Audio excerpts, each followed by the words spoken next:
Hi,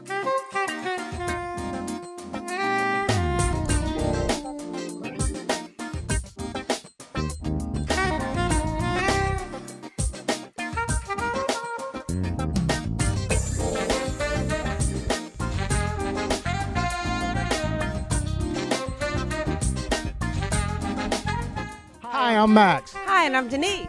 I'm Courtney. I'm Tyler. And welcome back to a holiday edition of Urban Lifestyles. Of course, we're down in the ATL because we're hanging out with our daughters this holiday season. You've been drinking too much eggnog with that punch.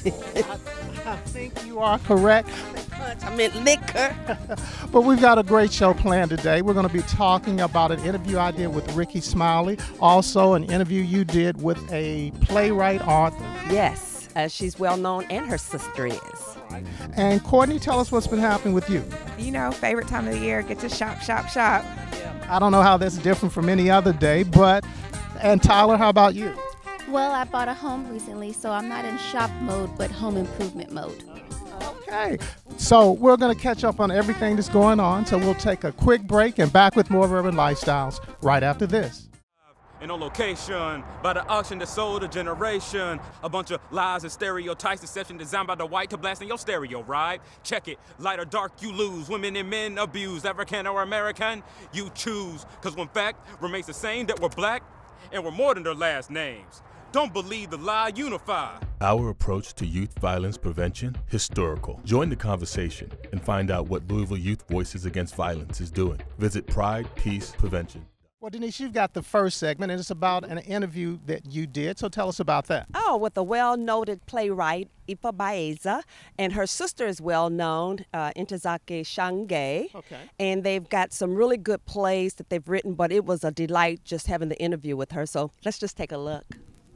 This is a delightful Saturday afternoon. I am here at the Commonwealth Theater, and I am delighted to introduce to you a playwright, award-winning playwright, a producer, and also I read that you are considered a conceptual theater artist. Yes. I'm here with Ifa Baeza. Ifa, welcome to Urban Lifestyles. Thank you so much. I'm delighted to be here.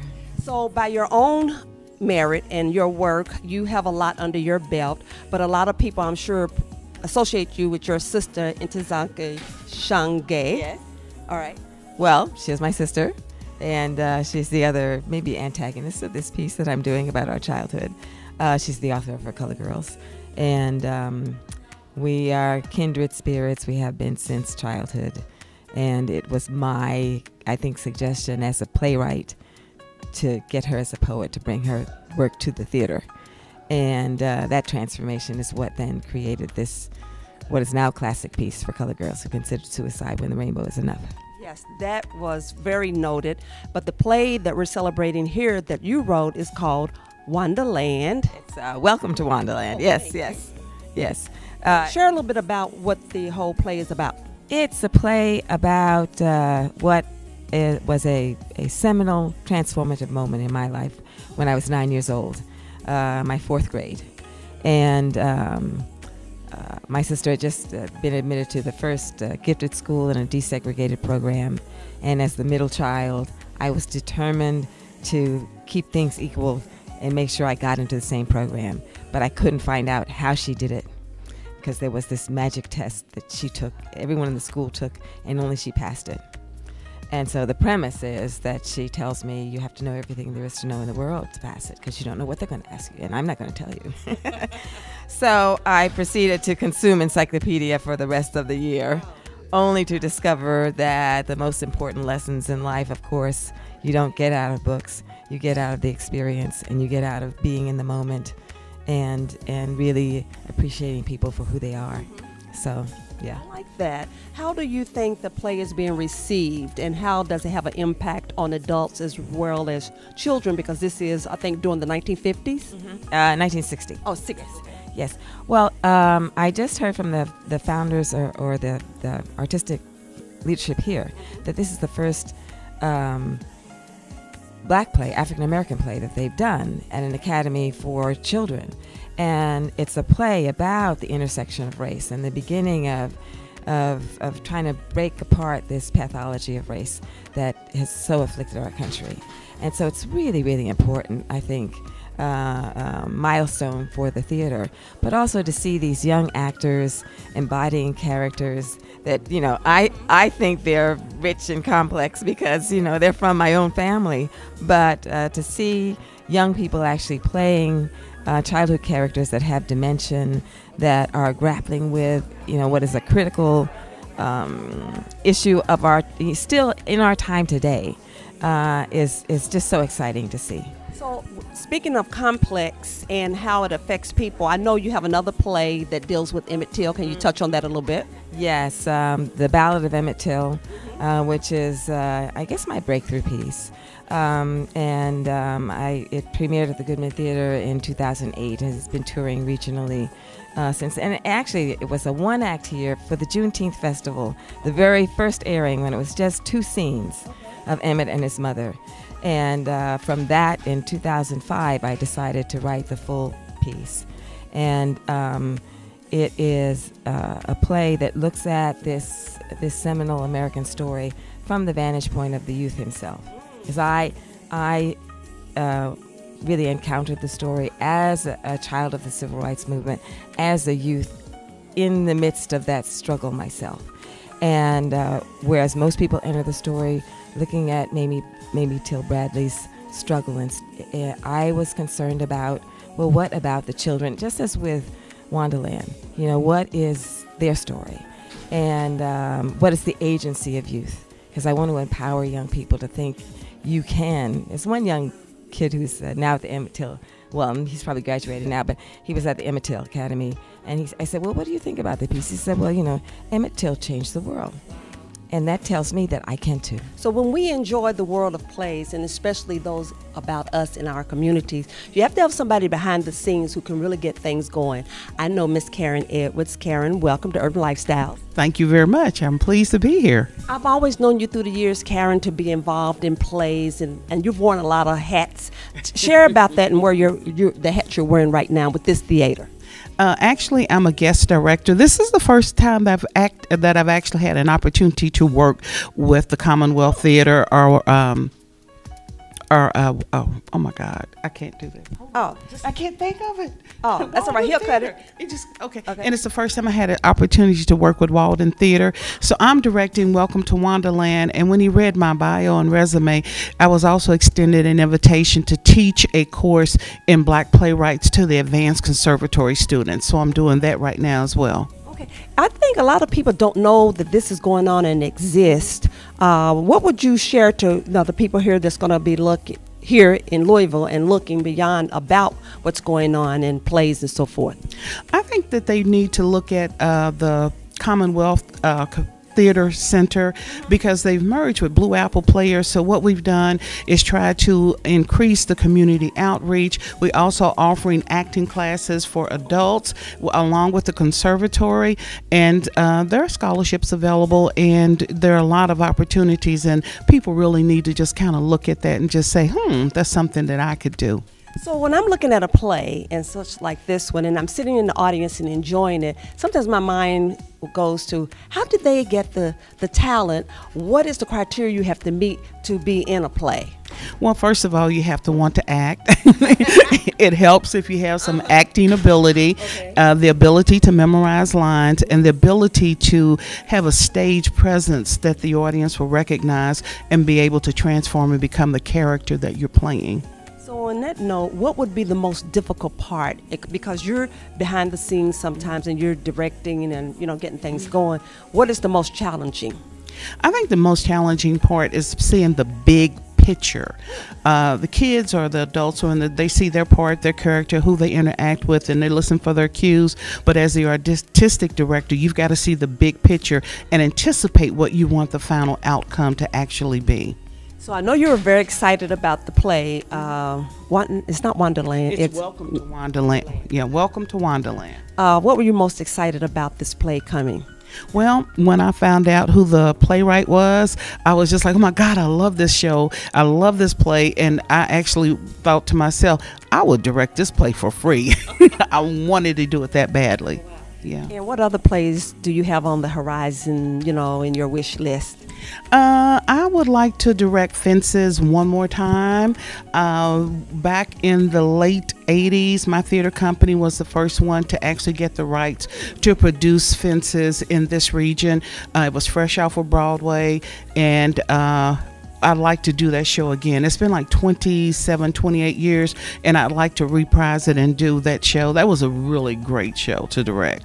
Well, Denise, that was a great interview, and again, it kind of gave you an idea of what life was like back in the 60s. Yeah, and I think she was saying like her audiences today for young people and their parents alike to understand, and looking at this through the eyes of this young girl, which is Wanda, Wandaland, but just her experiences, how she shares the spotlight in regards to our struggles as a people from Emmett Till and things like that, and her sisters and their collaboration. So I just definitely tip my hat off to her, and she was such a delight, and she was so generous. Yeah, all right.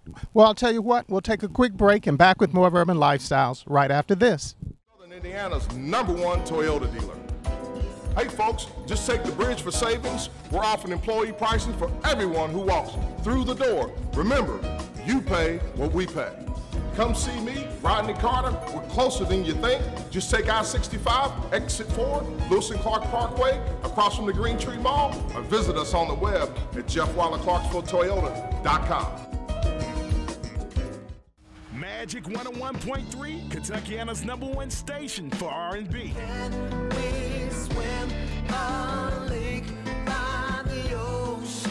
Magic 101.3. With your permission. We're live, local, and Louisville.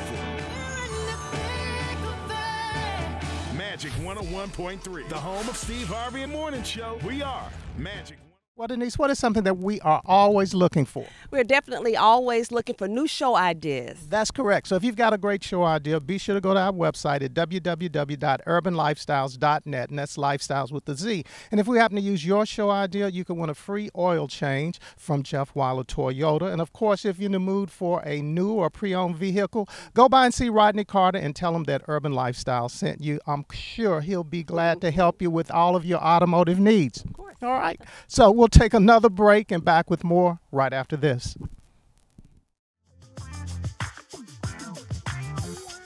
Good afternoon, it's Rodney Carter from Jeff Weiler Toyota in Clarksville.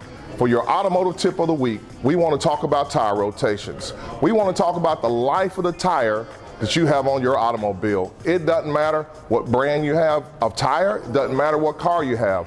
At 5,000 miles, folks, you need to get your tires rotated. So that means not 2,500, not 3,000, but every 5,000 miles, you rotate your tires, and it will prolong the life of your tires. Rodney Carter at Jeff Weiler and Urban Lifestyles, tip of the week. Well, Denise, I got an opportunity to go down to B96.5 Alpha Media and hang out with an hair personality that is totally crazy, and that is Ricky Smiley. And informative. Extremely informative. So, I'm not going to continue to talk about it. Just take a look at this piece. Well, Urban Lifestyles, we always have the honor to work with B96.5, and we're doing a lot of things with them. And we have the man himself in town, Mr. Ricky Smiley. Welcome to Urban Lifestyle. Hey, glad to be here. Thank you for having me. Well, I was with you earlier, and I felt, it's today Sunday, because I felt like I was in church. I was listening to you talk to some of the members of the station, telling them what it takes to make it in this business. And if you could take a moment and just share a little bit about that, I'd really appreciate it. Well, when I visit radio stations all over the country, you have a lot of young talent and a lot of people, and they come around and they kind of stand around and they're curious, they're trying to figure you out, your personality, and you just start, and you can tell when people are seeking knowledge. Right. That's one of the things, being an Omega man and not a Kappa. Omega man. Right. I guess you have to be something, right? I'm throwing shade right now. He already told me he was a Kappa. But, that's what we do, is to drop knowledge and to show love to young people, because somebody showed love to me when I started. So I just try to pass it along and pay it forward and help encourage people, let people know that that there's other levels to this. So what's it like? You're in a position where basically you're living your life out in public. So every day, everything that you do, you're being judged by. How do you keep that balance, and how do you stay strong through it? I don't care about what people say or what they think, you know, and I know how to go in private. You know, I got a little fishing boat. Some days I go sit on my boat and listen to classic rock all day, and ain't nothing out there but old white men going fishing or some old black man that don't care or probably don't even know who Ricky Smiley is, and you can just talk about boating and fishing and no pictures, no selfies, no celebrity talk, nothing. And just, I got spots where I can get away and just have a sense of normalcy. And I do it a lot. I do it, I get more rest. I'm real busy, but I get more rest than more people think. I do a lot of sleeping. I watch a lot of news. I take a lot of naps, and I get away. Well, that's right. You know, one other thing, I know that you're really here to promote your book. So Yeah. tell us about the book and how that came about. Oh, it's a good coloring book for grown people, man. It comes with the crayons. No, I'm just kidding.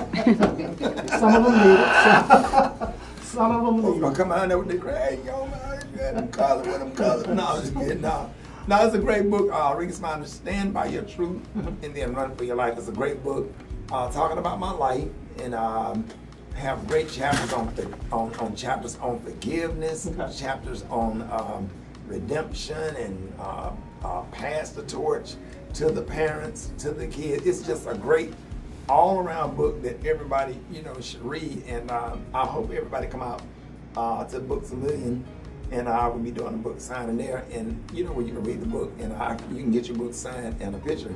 But I'm just really, really proud of it, and there's an inspirational message at the end of each chapter.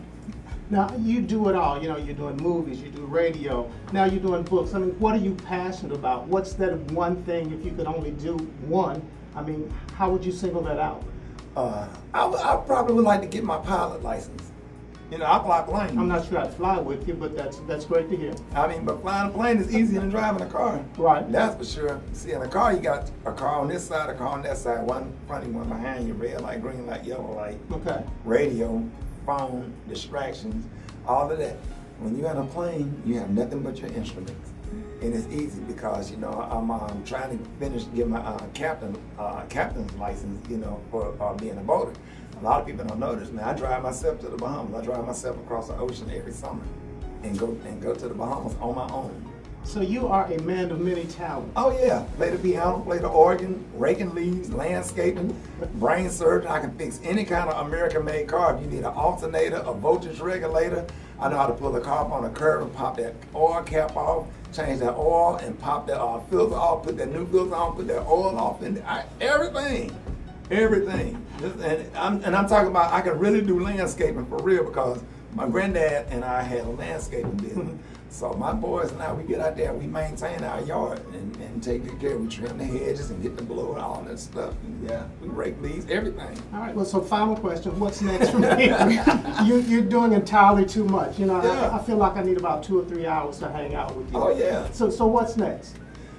What's next? Let me see, what is this, 2017, 2018? I'll probably be doing some kind of cooking show. Okay. So, cooking show, we're working on a game show, and hopefully another season of Ricky Smiley for Real on TV1. So, but yeah, definitely the cooking show, because Lord knows I love to cook, and I can cook. I can actually throw down. So, you know, being a single dad, you know, with all of the kids that I have, so I just, 2018, that, probably some comedy shows. You know, I don't really push myself. I don't let people pressure me. Well, you need to, when is your next movie? When is your, I just go with the flow and I space stuff out and I just enjoy what I'm doing, and I don't allow nothing on the internet to make me feel pressure to compete. As long as I have a good radio show and I can do my show on TV1 and I can do stand up on the weekend, I am more than blessed. No pressure. As you can see, Ricky Smiley, he is, I mean, it was like, I told him, I said, this is like going to church, because he had so much information to drop on some of the young people that were coming up in the industry.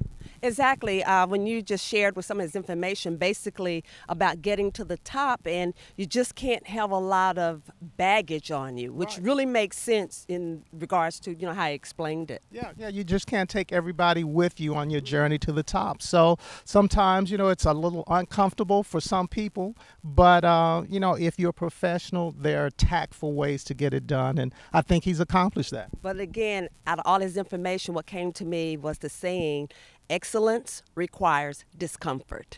That is correct. And speaking of not discomfort, but speaking of excellence, we need to look at the Louisville Water Company because we like to recognize some of Louisville Water Company's heroes. So take a look at this piece. My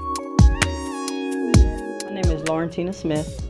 I've been with Louisville Water Company for 18 years. Right now, I'm a lead operator apprentice, and what that is, I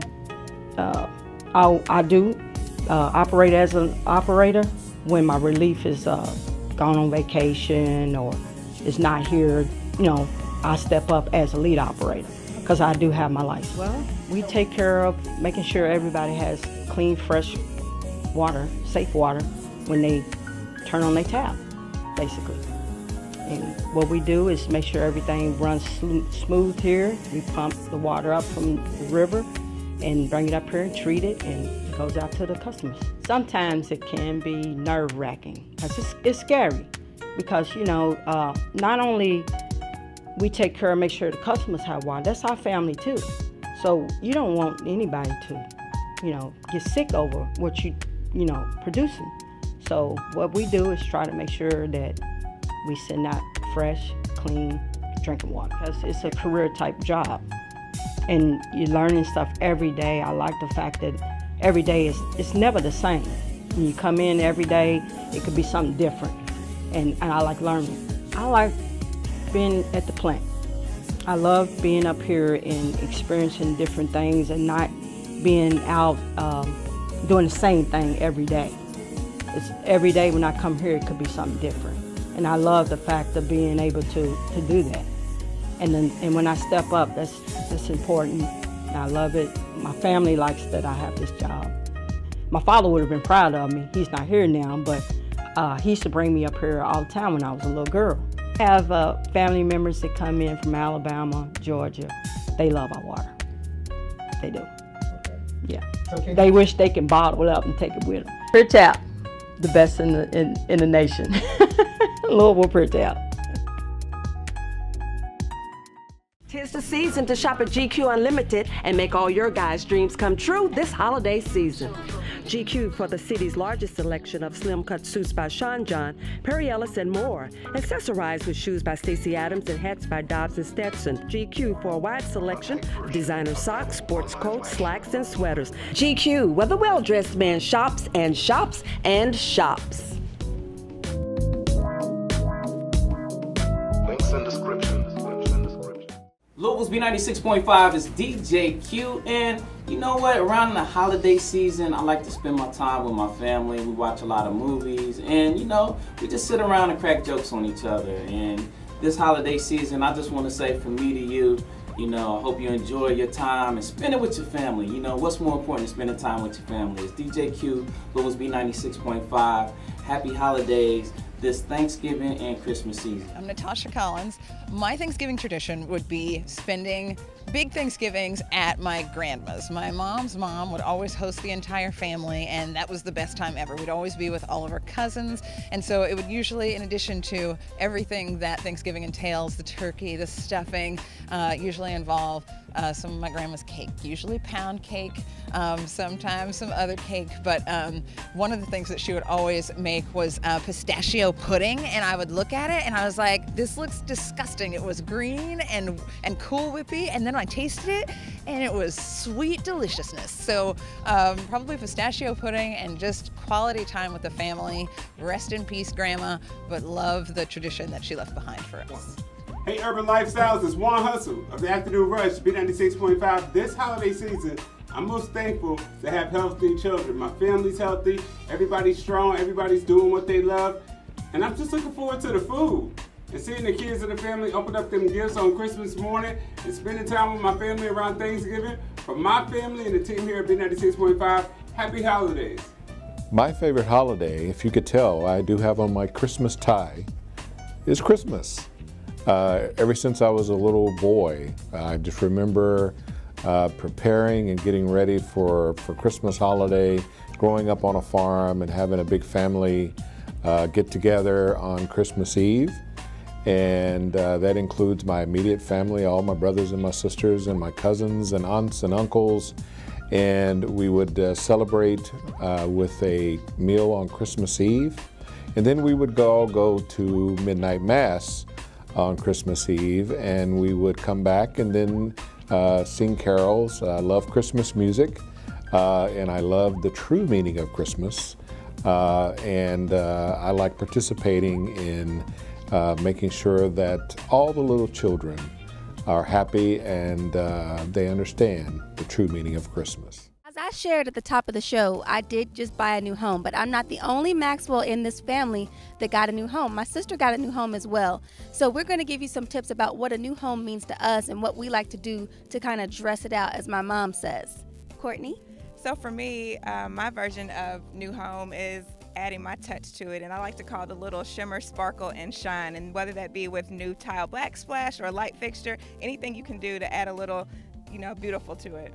Okay, add a little beautiful. And for me, my beautiful is about health, and it's about budget, and it's about just kind of making my home a true home that represents me. So I tried to be vegan for a little bit. I had never watched that documentary, so don't put me in that bucket, but it didn't work for me. So now I'm on the blood type diet, and I'm doing that by Dr. Adamo. So for me, being on the blood type diet and being in my new home, I decided to plant an herb garden. So I took a shipping pallet and I did a DIY project, and I planted my own kale, my own rosemary. I have strawberries growing. So that's a way for me to kind of have health in my new home and a healthy budget and healthy finances too.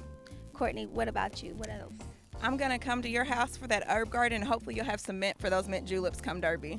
I do have mint, lemon thyme as well. Well, that's us. That's it for us here in Atlanta and our new homes. Happy holidays and happy, healthy holidays. Well, you know what? I don't know about you, but I always have a great time when I'm down in Atlanta. You know, Atlanta is somewhat like a little Louisville because, they have like great restaurants and things, just like we do. And we're one of the foodie cities. You think they'll ever catch up with us? Well, maybe, but I still enjoy all the different little experiences here to dine. It's great, of course, to shop here. And it's always something great that the girls expose us to in regards to a nice eating place. So what's your overall about Atlanta? Your favorite place to eat out, dine out, or to show people when they come to your city? I would have to say that would be somewhere in the Buckhead area. Okay, it's like the Buckhead because of the lifestyle? Absolutely, and it's always something nice to see in the people. You get a good visual and dining experience. Okay. And how about you, Tyler? I'm more of an in-town, local type of gal, so anything in East Atlanta or downtown where it's kind of hippie, cultural, that's more my feel. And how about you, Denise? Where's your favorite spot when you're in Atlanta? Everywhere and anywhere. I just being here, I'm exposed to something new all the time. It's just great. I mean, it's great food. But I know you have your favorite, the Bobby Burger. Yes, I do love the Bobby Burger. Nothing really out of the box. It's just a great burger and fries. But you know what? I think that's our show. And that's our time. And we'll see you back here next year on Urban Lifestyles. Happy holidays, everybody. Happy holidays. There's nothing little about Atlanta. You're exactly right. Bye-bye. See you next time.